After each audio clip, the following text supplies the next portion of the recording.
Dostlar, bugün de Karasu'dayız. Karasu'yu çekeceğiz. Nerelere gidebilirsiniz, nerelerde piknik yapabilirsiniz ya da nerelerde kamp yapabilirsiniz, nerelerde yüzebilirsiniz, nerelerde yemek yiyebilirsiniz. Bunların hepsinin cevabı bu videoda olacak. Hepinize şimdiden iyi seyirler. Karasu'ya hoş geldiniz. Dostlar, şu an Karasu'da değiliz ama Kocaeli'deyiz. Kocaeli'de neredeyiz? Maden Deresi'ndeyiz. Maden Deresi'ni size anlatmaya çalışayım. Burası gerçi güzel bir yer. Hani Karasu'ya gelirseniz muhakkak gelin. Yarım saat, yani 25-30 dakikada burada oluyorsunuz. Gezilecek yerler var, piknik alanları var. Hani nasıl diyeyim size? Denize girmekten sıkıldıysanız bir yarım saatlik yolculukla Maden Deresi'ne gelip burada çok güzel hani şeyler de var. Piknik alanları da var. Kamp alanları yapılmış mesela, çadır kuruyorsunuz, karavan koyuyorsunuz. Harika yerler. Burası gördüğünüz gibi yani her yer ormanlık, yeşil. Uçurumlara tabii dikkat edin. Uçurum kenarları, oralar biraz tehlikeli oluyor. Yani bunlara dikkat ettikten sonra çok güzel yerdir burası. Vallahi dostlar, sizi Maden Deresi'ne getirmeye çalıştım ama derede su kalmamış.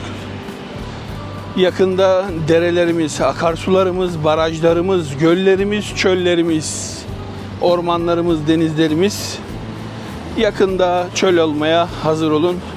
Bu gidişle sanırsam Türkiye Cumhuriyeti'nde 10 seneye kalmaz bir bardak suya muhtaç oluruz. Üzüldüm. Size burayı anlatmaya çalışacaktım ama maalesef eskisi gibi dere mere yok. Anca bu yeşilliği görürsünüz. Burada harika restoranlar var. Burası Aziziye Mahallesi. Yani hemen hemen diyebilirim ki Karasu plaj yolunun sonu. Burada genelde balık tutuluyor. Az ileride balık meraları var. Yani orada çinekop, lüfer, palamut falan da çıkıyor. Biz de sahteyle denedik, yani kurşun arkası yaptık. Buradan dümdüz gittiniz, bir de limana kadar gidersiniz. Yani bu kıyı şeridinde çok güzel kafeler, restoranlar bulunuyor. Size tavsiyem, buraya gelirseniz muhakkak uğrayın. Burada da keyifli vakit geçirirsiniz. Şimdi ben yoluma devam edeceğim. Daha bir sürü yeri çekmeye çalışacağım çünkü. Kısadan size bahsetmek istedim. Dostlar, biraz da inşaat seyredin. Hazır temel kazılırken yakaladım. Bizim milli sporumuz olan ekskavatör müydü, buldozer miydi, neydi bu?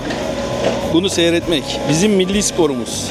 Bak, şu hareketlere bak ya.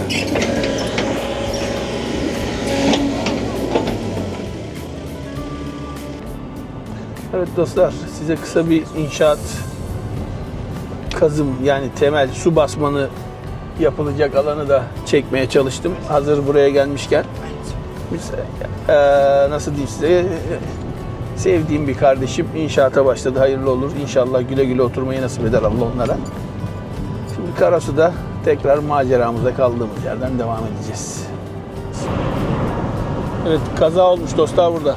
Ağaca vurmuş şu 35 plakalı arkadaş, tarlaya uçmuş. Umarım deminki kazada herhangi bir yaralanma ya da ölüm olmamıştır. Gerçi sadece maddi hasarlı gözüküyor da geçmiş olsun şimdiden. Allah beterinden korusun. Dostlar, burası da Doğu Karadeniz Caddesi. Tabii sabah geçtiğim yerde Karasu Belediyesi çok güzel bisiklet yolları yapmış. Acayip hoşuma gitti. Çünkü Viyana'da da o şekil bisiklet yolları mevcut. Yani burası artık bir Avrupa kasabası olmuş gibi yani. Çadır kurmak, kamp yakmak yasaktır. Sanırsam şu az ileride bir kamp alanı yapmışlardı. Orada da geçen sene 250 liraydı sanırsam günlüğü. Burası da sahili, Karasu sahili. Plajı çok uzun. Hani büyük bir plajı var. Güzel yani açıkçası. Buradan tek Kocaeli'ye kadar plajı upuzun gidiyor. Buradan da limana kadar gidiyor. Yani deniz bugün kuduruk. Deniz bugün coşmuş. Kırmızı bayrak asılı denize girmek tehlikeli ve şu an için yasak. Hani plajda takılabilirsiniz. Sizi aslında bir de Karasu Çarşı'ya götüreyim. Orada ne yiyip ne içebileceğinizi de anlatmaya çalışayım. Böylelikle Karasu videomuzu da sonlandıralım. Çünkü Karasu'nun aslında gece hayatı da güzel. Gece 2-3'e sabaha kadar burada gece hayatı var. Eğlence mevcut. Yani çok güzel mekanlar oluyor. Canlı müzikli, alkollü, alkolsüz mekanlar oluyor. Bence denemenizi tavsiye ederim. Yani kafanıza göre, kişiliğinize göre mekanlarda takılabilirsiniz. Bakın buradaki böyle firmalar var. Bunlardan taksitle satış yapıyorlar. Belirli bir miktar, işte Filiz Vidanoğlu olsun, Sivişoğlu olsun, Ekşioğlu olsun. Bunlardan daire alırsanız taksitle yapıyorlar. Hatta ben bir tane öyle taksitle almıştım Sivişoğlu'ndan. Yani firma olarak çok iyi ilgileniyorlar her türlü işinizde. Evinizde eksik yedik bir şey oldu mu da yani kesinlikle kalkıp yaptırıyorlar. Öyle bir sıkıntı olmuyor. Bunlar reklam değildir. Anlaşmam yok lan, bir şey, hiçbir şeyim yok. Sadece onu söyleyeyim. Ben sadece Karasu'yu tanıtmaya çalışan bir vatandaşım. Her sene buraya geliyorum. Eşim buralı çünkü. Ben de geldim mi bir şekilde bir yerlerini anlatmaya, tanıtmaya çalışıyorum. Onun için seviyorum yani. Birilerine yardımcı olabilirsek ne mutlu. İlla yeme içme yerleri değil. Böyle yerlerden de bahsetmek, bu tarz yerlerden bahsetmek de aslında iyi. Çünkü herkes yeme içme yerini merak etmiyor. Bu tarz hani inşaat, işte ev alımı, ev yapımı tarzı yerleri de merak eden arkadaşlar oluyor. Onun için bu videoyu da bu şekilde yapmak istedim. Yani aklınıza gelebilecek Karasu'da ne varsa ne yoksa hepsini size anlatmaya çalışacağım. Tabii bu sefer Adapazarı'na çıkmayacağım. Geçen sefer Adapazarı'na da gitmiştim. Orada ıslama köfte yemiştik. Ama kesinlikle tavsiye ederim. Yani o ıslama köfteyi kesinlikle tavsiye ederim. Bakın burası da Kemal Hasan Ekşioğlu'nun yeri. Yani buralardan daire almanızı tavsiye ederim. Niye? Çünkü bayağı bir iyi yardımcı oluyorlar yani. Ya bayağı iyi yardım ediyorlar. Ne bileyim, ödemeden, alım satım işinde, daha sonrasında eksik yedik bir şey varsa onları, evinizde herhangi bir arıza bir şey çıkarsa onu yaptırılıyor. Hani dediğim gerçekten ben memnun kalmıştım. Tavsiye ederim açıkçası. İstanbul buraya 2,5 saat, Ankara'da 3,5 saat uzaklıkta sanırsam. İnsanlar genelde bayram tatillerinde, hafta sonlarında buraya kaçabiliyor. Çünkü yakın. Mesela 06 plaka çok. Yani bugün günlerden cuma. Şimdi cuma, cumartesi, pazar burası tıka basa dolu olur. Ankara plakalılar, İstanbul plakalılar genelde daha çok gelen oluyor. O bölgeden gelenler daha çok oluyor. Yani çünkü hem yakın hem ucuz. Mesela 06, 34 hepsi. Yani bir sürü Ankara'dan gelen, İstanbul'dan gelen arkadaşlar var. Herkesin bütçesine göre bir yer yani çünkü burası. Yani en azından bir lahmacuna 600 lira vermiyorsunuz. Yani şöyle diyeyim size, bugün eve 17 tane lahmacun söyledim. 1530 lira para verdim. Çiğ köfte yollamışlar. Ezme yollamışlar 2 tane. 2 tane haydari yollamışlar. Salatası, garnitürü, ıvırı zıvırı her şeyi gelmiş. Bakın mesela inşaat. Çok güzel. Zift kaplamışlar. Membran sermişler. Altta temelle. İşte bu rutubeti engelliyor. Beton çürümesini engelliyor. Çok güzel bir şey. Perde duvar yapacaklar büyük ihtimalle. Yani aslında inşaat kalitesi şurasının için kalitesi çok yüksek. Bakar mısın? Ben İstanbul'da hiç görmedim böyle ziften membran, ne bileyim, serdiklerini temele. Çok güzel ya. Hakikaten inşaat olayı ilerlemiş burada. Bu caddede dediğim gibi restoranlar var. Canınız ne istiyorsa bulabilirsiniz. Yani ben şu an girip yemeyeceğim çünkü hata ettim. Eve sipariş verdim, kalabalıktık. Onun için bugün dışarı çıkamadım. Ama size böyle kısadan göstereyim. Kebapçı var, çorbacı var, ne bileyim sandviççi var. Yani dönercisi var, kokoreççisi var, midyecisi var. Her şey var. Aklınıza gelebilecek her şey var yani. Onun için geldiniz mi? Hem de öyle çok aşırı derece pahalı bir şey de değil yani. Sizi yoracak. Dediğim gibi yani bir lahmacun 600 lira, 800 lira, 1000 lira verecek bir yer değil. Sizi zaten o şekilde de dolandırmazlar. Emin olun. Yanlış anlaşılması tabii ki, ben kalkıp da Bodrum'daki esnafa şey demiyorum. Çünkü her mekanın kalitesi farklıdır. Siz orada aslında lahmacun almazsınız. Hani 800 liraya lahmacun değil, hizmet alırsınız. Orada bir kalite alırsınız. Onun için bütçesi ona uyuyorsa gidip alabilir. O hizmeti kullanabilir. Ama burada da o tarz mekanlar yok. Olamaz da. Çünkü burası orta direk yeri.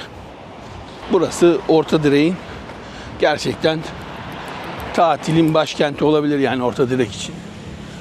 Heh. Karavan satılıkmış. 750 kilo artı galiba sanırsam bu. Küçücük. Heh. İçi de güzel değil.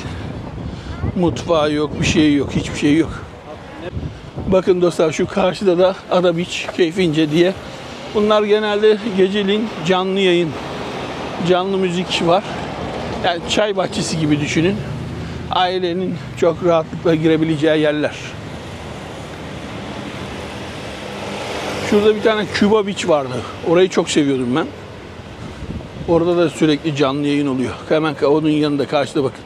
Cuba Beach. Bunlar iyi kalkmamış. Burada can kurtaran var sanırsam ya da bayrağı değiştirmeyi unut. Dalgaya bakar mısın abi? 2 metre dalga var. Bu tarz mekanlar güzel oluyor. Akşam ailenizle gelip eğlenebilirsiniz yani canlı müzikte. Ne diyor? 150 lira. Neymiş o 150 lira olan? Şezlong, şemsiye, minder. Duş WC 150 lira. Hani aynen gündüz plaj işletiyorlar ama gayet uygun ya. Şezlong, şemsiye, minder, duş WC 150 lira abi. Minder de veriyorlar bak. 150 lira gibi bir rakam gerçekten çok düşük. Güzel yani. Gayet güzel. Bakın burada yazıyor. 800 bin lira peşinat, 36 ay, 0 faiz. Böyle havuzlu ev alabilirsiniz. Burada sahil can kurtaran grubu var. Yani can kurtaranların mekanı hemen şurası. Grup amirliği, itfaiye dairesi yani Türkiye Cumhuriyeti Sakarya Büyükşehir Belediyesi İtfaiye Dairesi Başkanlığı Can Kurtaran Grup Amirliği. Hemen burada. Sahil Park'ın yanında. Sakarya Büyükşehir Belediyesi Sahil Park. Burada da böyle küçük esnaflar var. Dondurma, tatlı, helva. Bu tarz şeyler satılıyor. Bu çadırlar ne olmuş? Bu çadırlar ilk defa görüyorum bu sene. Burası park. Geceliğin güzel oluyor. Çocuklar geliyor. Burayı pazar gibi yapmışlar. Şu karşısı kapanmıştı. Evet, burası müşteri. Burada mısır var. Şimdi yani genelde akşam saatleri açılıyor buralar. Demek ki buraya taşıdılar. Şu karşıdaydı bu pazar. Buraya taşımışlar demek ki. Geçen sene yoktu. Burası da park.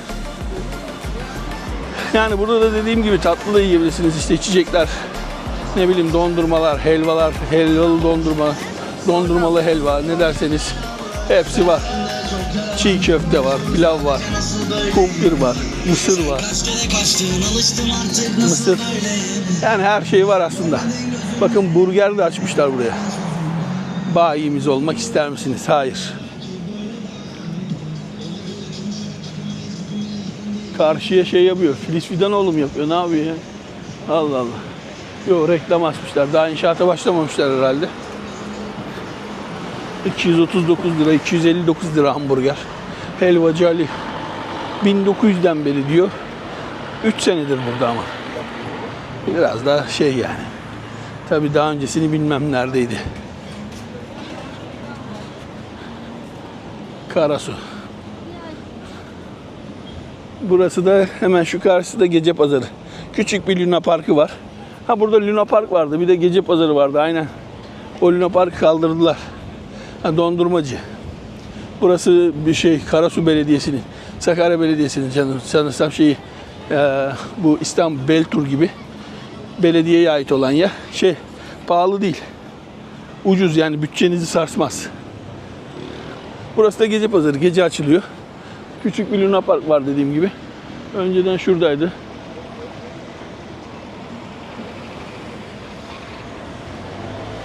Şimdi burada Luna Park vardı. Büyük Luna Park vardı. Şimdi buraya küçük olmuş. Burada kokoreççiler var dediğim gibi. Her şey var ya. Buradan dümdüz de şeye çıkıyorsunuz. Otogara buradan. Dümdüz çıkarsanız belediyeye, otogara çıkıyorsunuz ve esas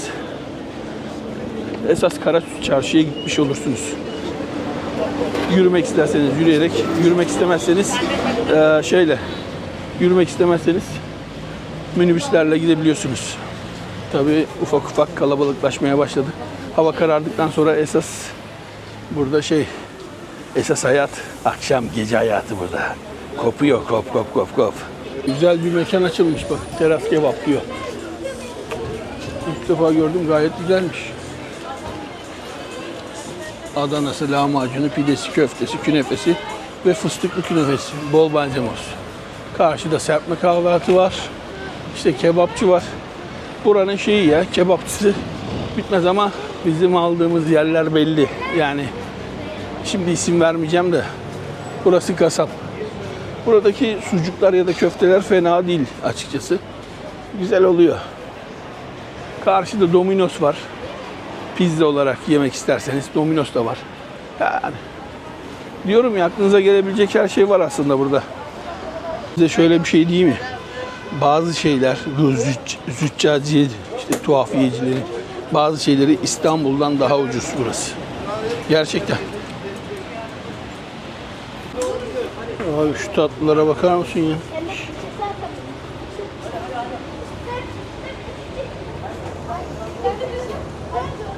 Ne diyorsunuz? Yenir mi? Şu ne güzelmiş lan, öyle renklere bak. Uğur böceği. Bak. Ne bileyim ya, yenir mi dostlar bunlar ha? Ne diyorsunuz?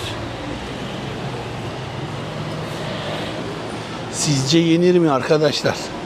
Yorumlarda bekliyorum. Hangisi daha güzel? Hadi bakalım.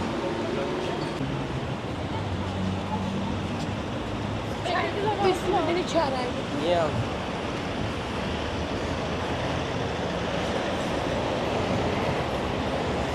Burası da meşhur Ölüm Caddesi diyebiliriz yani buraya. Çünkü burada çok kaza yapıyorlar ya. Biraz kafayı bulduktan sonra sanırsam pum geceleri genelde burada bayağı bir takla atan arabalar oluyor şu yol caddede.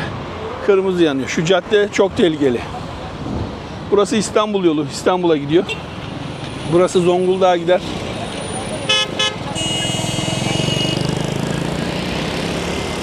Şurası zaten arkası mezarlık. Karasu mezarlığı. Buradan dümdüz çıktınız mı da çarşıya çıkıyorsunuz. Belediyeye çıkıyorsunuz. Otogara çıkabiliyorsunuz. Tapu dairesine çıkabiliyorsunuz. Abi gerçekten caddeyi çok güzel yaptılar ya. Şu ağaçlandırmalar. Burası bayağı bir döküktü çünkü. Hani şu yeşillik, çimler, ağaçlar çok yoktu. Daha yeni yapılıyordu. Bu sene harika olmuş ama. Gerçekten hoşuma gitti. Bravo Karasu Belediyesi'ne.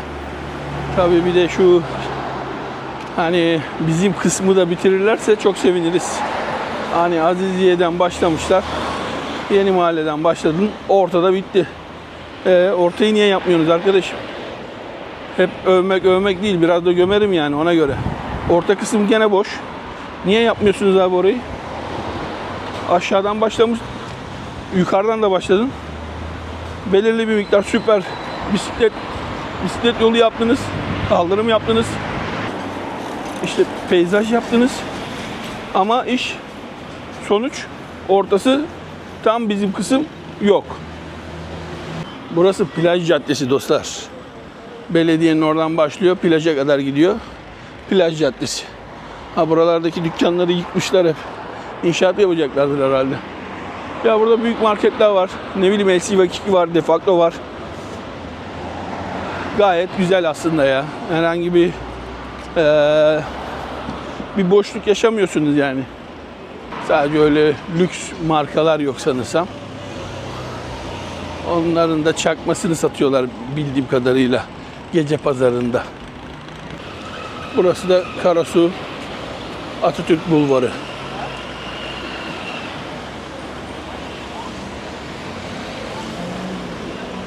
Tabii ki yine yaya geçidinde durmuyor mesela şu plakalı araç. Umarım polisler görür de ceza keser. Hani şu yaya geçidinde durmayı artık öğrenin ya. Burada da alışveriş yapabileceğiniz yerler var. Her türlü alışveriş yapabileceğiniz yerler var. Manav, market, ne bileyim, ıvır zıvır. Tabii böyle arkadaşlar da kaldırımlardan her yerden gittikleri için bir sıkıntı olmuyor. Siz gene de dikkat edin. İnşaatlar gene bitmemiş. Kentsel dönüşüm var. Yukarısı zaten belediye. Açıkçası Karasu videomuz bu kadar. Umarım beğenerek izlemişsinizdir. Videomu beğendiyseniz beğenip paylaşırsanız, kanalıma da abone olursanız, videonun altına yorum da yaparsanız çok mutlu olurum. Hepinize şimdiden sonsuz teşekkürler. Instagram sayfamı da takip etmeyi unutmayın lütfen. Var.